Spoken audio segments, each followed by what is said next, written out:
Hello students, आइए देखते हैं हाइड्रोजन का रेखीय स्पेक्ट्रम के बारे में। हाइड्रोजन का रेखीय स्पेक्ट्रम क्या होता है, इसको ध्यान से समझा जाए। मैं मनीष गुप्ता अपने चैनल में आपका स्वागत करता हूं। हाइड्रोजन का रेखीय स्पेक्ट्रम, जब हाइड्रोजन गैस में विद्युत विसर्जन प्रवाहित किया जाता है, जब हाइड्रोजन गैस में विद्युत विसर्जन प्रवाहित किया जाता है, तब हाइड्रोजन अणु वियोजित होकर उच्च ऊर्जा वाले हाइड्रोजन परमाणु देते हैं।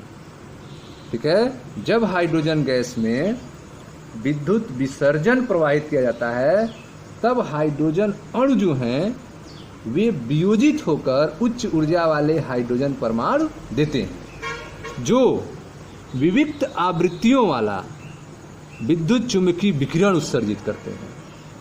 ठीक है, ये जो उच्च ऊर्जा वाले हाइड्रोजन परमाणु देते हैं, वे विविक्त आवृत्तियों वाला विद्युत चुंबकीय विकिरण उत्सर्जित करते हैं। ठीक है, तो विविक्त आवृत्तियों वाला विद्युत चुंबकीय विकिरण कैसे उत्सर्जित होगा, तो इसके लिए आपको हाइड्रोजन गैस में विद्युत विसर्जन प्रवाहित किया जाएगा, तब हाइड्रोजन अणु वियोजित होकर उच्च ऊर्जा वाले हाइड्रोजन परमाणु देंगे, जो विविक्त आवृत्तियों वाले विद्युत चुंबकीय विकिरण उत्सर्जित करते हैं। हाइड्रोजन स्पेक्ट्रम में रेखाओं की कई श्रेणियां होती हैं। हाइड्रोजन का जो स्पेक्ट्रम प्राप्त होता है, उसमें रेखाओं की कई श्रेणियां होती हैं, जिन्हें उनके आविष्कारकों के नाम से जाना जाता है। बामर ने सन 1885 में प्रायोगिक प्रेक्षणों के आधार पर बताया कि यदि स्पेक्ट्रमी रेखाओं को तरंग संख्या के रूप में व्यक्त किया जाए, यदि स्पेक्ट्रमी रेखाओं को तरंग संख्या के रूप में व्यक्त किया जाए, तो हाइड्रोजन स्पेक्ट्रम की दृश्य क्षेत्र की रेखाओं को निम्नलिखित सूत्र द्वारा प्रदर्शित करेंगे।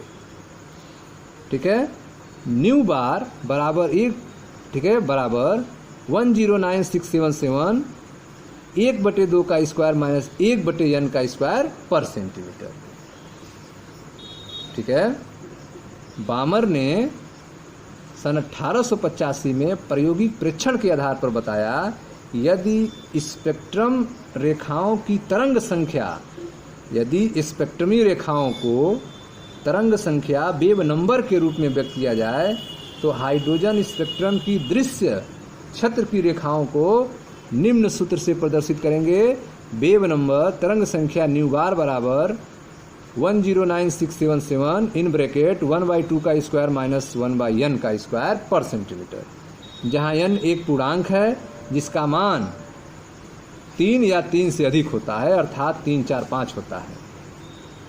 ठीक है, इस सूत्र द्वारा वर्णित रेखाओं को बामर श्रेणी कहा जाता है। इस सूत्र के द्वारा जो रेखाएं प्राप्त होती हैं, उनको बामर श्रेणी कहा जाता है। हाइड्रोजन स्पेक्ट्रम में केवल इसी श्रेणी की रेखाएं विद्युत चुंबकीय स्पेक्ट्रम के दृश्य क्षेत्र में प्राप्त होती हैं। तो बामर श्रेणी की जो रेखाएं होती हैं, वही विद्युत चुंबकीय स्पेक्ट्रम के दृश्य क्षेत्र में प्राप्त होती हैं। ठीक है, आप हाइड्रोजन का रेखीय स्पेक्ट्रम के बारे में पढ़ रहे हैं। आपको बताया गया कि जब हाइड्रोजन गैस में विद्युत विसर्जन प्रवाहित किया जाता है, तब हाइड्रोजन अणु वियोजित होकर उच्च ऊर्जा वाले हाइड्रोजन परमाणु देते हैं, जो विविक्त आवृत्तियों वाला विद्युत चुंबकीय विकिरण उत्सर्जित करता है। हाइड्रोजन स्पेक्ट्रम में रेखाओं की कई श्रेणियां होती हैं, जिन्हें उनके आविष्कारकों के नाम से जाना जाता है। बामर ने सन 1885 में प्रायोगिक प्रेक्षणों के आधार पर बताया कि यदि स्पेक्ट्रमी रेखाओं को तरंग संख्या के रूप में व्यक्त किया जाए, तो हाइड्रोजन स्पेक्ट्रम की दृश्य क्षेत्र की रेखाओं को निम्नलिखित सूत्र द्वारा दर्शाया जा सकता है। न्यू बार बराबर 109677 1/2 का स्क्वायर माइनस 1/n का स्क्वायर पर सेंटीमीटर, जहाँ n एक पूर्णांक है जिसका मान 3 या 3 से अधिक होता है, अर्थात 3, 4, 5 होता है। ठीक है, इस सूत्र द्वारा वर्णित रेखाओं को बामर श्रेणी कहा जाता है। हाइड्रोजन स्पेक्ट्रम में केवल इसी श्रेणी की रेखाएं विद्युत चुंबकीय स्पेक्ट्रम के दृश्य क्षेत्र में प्राप्त होती हैं। ठीक है। स्वीडन के एक स्पेक्ट्रमी वैज्ञानिक जोहान्स रिडबर्ग ने बताया कि हाइड्रोजन स्पेक्ट्रम की सभी श्रेणियों की रेखाएं निम्न सूत्र द्वारा प्रदर्शित की जाती हैं। न्यू बार बराबर 109677 1/n का n1 square minus 1/n2 square पर सेंटीमीटर। ठीक है। स्वीडन के एक स्पेक्ट्रमी वैज्ञानिक जिनका नाम जोहान्स रिडबर्ग है, उन्होंने हाइड्रोजन स्पेक्ट्रम की सभी श्रेणियों की रेखाओं को निम्नलिखित सूत्र द्वारा दर्शाया जा सकता है। ठीक है। तरंग संख्या न्यू बार बराबर 109677 1/n1 square minus 1/n2 square पर सेंटीमीटर, जहाँ n1 1 2 है। ठीक है। 1 2 3 4 है और n2 जो है n+1 n+2 n+3 इस तरह से है। ठीक है। 109677 पर सेंटीमीटर के नाम को हाइड्रोजन का रिडबर्ग स्थिरांक कहते हैं। ठीक है। यह 109677 है पर सेंटीमीटर, इसी को हाइड्रोजन का रिडबर्ग स्थिरांक कहा जाता है। n1 1 2 3 4 और 5 वाली रेखाओं की 5 श्रेणियां क्रमशः, ठीक है, लाइमैन, बामर, पास्टन, ब्रैकेट और फंड श्रेणियां कहलाती हैं। यह जो है 109677 इसको रिडबर्ग स्थिरांक कहा जाता है, रिडबर्ग कांस्टेंट कहा जाता है, RH। ठीक है।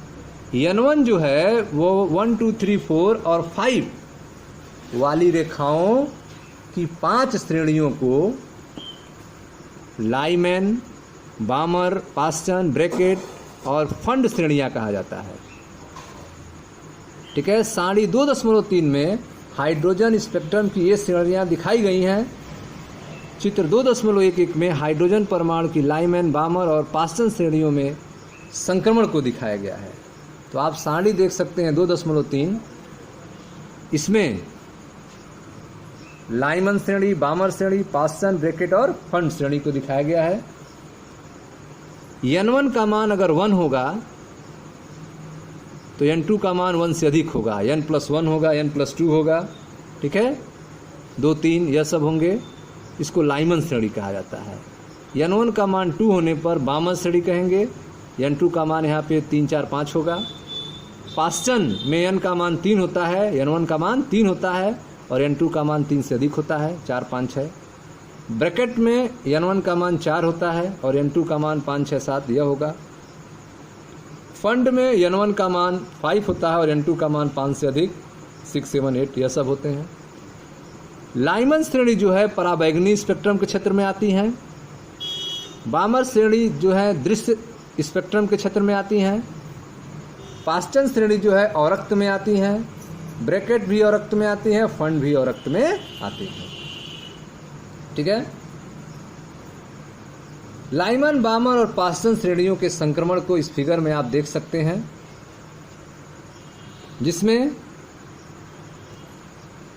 ऊपरी स्तर से सबसे निचला स्तर दिखाया गया है n1 स्तर, n1 स्तर, उसके बाद जो है n2 स्तर, n3, n4, n5, n6 और n अनंत। ठीक है। यह सब जो है ऑर्बिटल को दिखाए गए हैं, कक्षाओं को दिखाया गया है। तो कहीं से भी, चाहे अनंत से अगर चला जाएगा तो वापस नहीं आएगा, अनंत से पहले 6वें से, 5वें से, 4थे से, तीसरे से कहीं से भी अगर इलेक्ट्रॉन जो है वापस n1 में पहुंचता है, n1 में पहुंचता है, तो इससे जो स्पेक्ट्रम प्राप्त होता है उसे लाइमन श्रेणी कहा जाता है, पराबैंगनी स्पेक्ट्रम कहा जाता है। ठीक है। इसे क्या कहते हैं? लाइमन श्रेणी कहते हैं। ऊपरी स्तर से कहाँ पहुंचना है? n1 में, यह लाइमन श्रेणी प्राप्त होगी, पराबैंगनी स्पेक्ट्रम क्षेत्र में आएगा। अगर ऊपरी कक्षाओं से n2 में पहुंचता है तो इससे बामर श्रेणी प्राप्त होगी। तीसरे से अगर दूसरे में पहुंचता है तो लाल कलर, चौथे से दूसरे में पहुंचता है हरा कलर, पांचवें से दूसरे में पहुंचता है नीला कलर, और छठवें से दूसरे में पहुंचता है तो बैगनी कलर आता है। ठीक है, यह था आपका बामर श्रेणी। ऊपरी कक्षाओं से अगर तीसरे में आता है तो पाश्चन श्रेणी प्राप्त होती है। ठीक है, तो यह तीन के बारे में यहाँ पे चर्चा हुई है, लाइमन, बामर और पाश्चन श्रेणी के बारे में। पाश्चन श्रेणी जो है औरक्त में आती है, बामर श्रेणी जो है दृश्य में आती है, जिसमें कलर दिखाई देते हैं लाल, हरा, नीला, बैगनी। लाल कब दिखाई देता है? जब तीसरे से दूसरे में संक्रमण होता है। जब चौथे से दूसरे में होगा तो हरा आएगा, और जब पांचवें से दूसरे में होगा तो नीला, और छठवें से जब होगा दूसरे में तो बैगनी कलर आएगा। ठीक है, तो यह था बामर श्रेणी के बारे में। ऊपर के किसी भी कक्षाओं से छठवें, पांचवें, चौथे, तीसरे या दूसरे से संक्रमण पहले में होता है तो आप देख रहे हैं ब्लू कलर मिलता है और इसे लाइमन श्रेणी कहते हैं। तो यह आपने देखा कि हाइड्रोजन परमाणु में इलेक्ट्रॉन के संक्रमण के बारे में, यहाँ जो संक्रमण के लाइमन, बामर और पाश्चन श्रेणियों को दिखाया गया था। ठीक है, हाइड्रोजन का रेखा स्पेक्ट्रम सभी तत्वों के रेखा स्पेक्ट्रम की तुलना में सबसे सरल होते हैं। हाइड्रोजन का जो रेखा स्पेक्ट्रम होता है वह सभी तत्वों के रेखा स्पेक्ट्रम की तुलना में सबसे सरल होते हैं। भारी परमाणुओं का रेखा स्पेक्ट्रम अधिक जटिल होता है, परंतु सभी रेखा स्पेक्ट्रमों के कुछ लक्षण समान होते हैं। ठीक है, हाइड्रोजन का जो रेखा स्पेक्ट्रम होता है वह सभी तत्वों के रेखा स्पेक्ट्रम की तुलना में सबसे सरल होता है।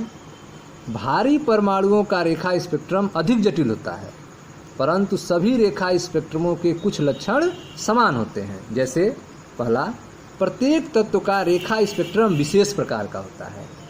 प्रत्येक तत्व का रेखा स्पेक्ट्रम जो है वह विशेष प्रकार का होता है। दूसरा, प्रत्येक तत्व के रेखा स्पेक्ट्रम में नियमितता होती है। प्रत्येक तत्व के रेखा स्पेक्ट्रम में नियमितता होती है। ठीक है, तो यह था आपका हाइड्रोजन का रेखीय स्पेक्ट्रम के बारे में। ठीक है, अब यह प्रश्न उठता है कि एक जैसे इन लक्षणों का क्या कारण हो सकता है? एक जैसे इन लक्षणों का क्या कारण हो सकता है? क्या इनका संबंध इन तत्वों के परमाणुओं के इलेक्ट्रॉनिक संरचना से होता है? इस प्रकार के प्रश्नों का उत्तर जानना जरूरी है। हम आगे देखेंगे कि इन प्रश्नों के उत्तरों से हमें इन तत्वों के परमाणुओं की इलेक्ट्रॉनिक संरचना को समझने में सुविधा हुई है।